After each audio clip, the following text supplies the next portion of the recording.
భూబిడ్డలైన మీ అందరికీ ప్రభువైన యేసుక్రీస్తు నామములో ఈ ఉదయకాలపు శుభాభివందనాలు తెలియపరుస్తున్నాను. ఈరోజు పరిశుద్ధ గ్రంథంలో నుంచి ఒక వాగ్దానం.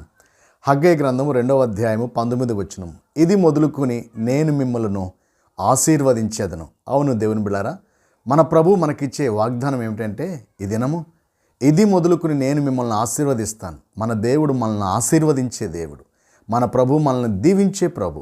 ప్రార్థన చేద్దాం. మహాపరిశుద్ధుడా, నీకు వందనాలు, కృతజ్ఞతలు చెల్లిస్తున్నాను. ఇది మొదలుకు నేను మిమ్మల్ని ఆశీర్వదిస్తానన్నావు నాయన. మీరిచ్చిన మాట అది నెరవేర్చే మా ప్రభువు అయ్యా. భూమి ఆకాశం గతించిన నాయన నీ మాట పొల్లైన సున్నైన తప్పదు. కాబట్టి చూస్తున్న నీ కుమారులు దేశ విదేశాలు బిడ్డలందరినీ మీరు ఆశీర్వదించేది మొదలుకుని దీవించి నడిపించమని యేసు పరిశుద్ధ నామములో ప్రార్థించి వేడుకున్నాం తండ్రి, ఆమేన్.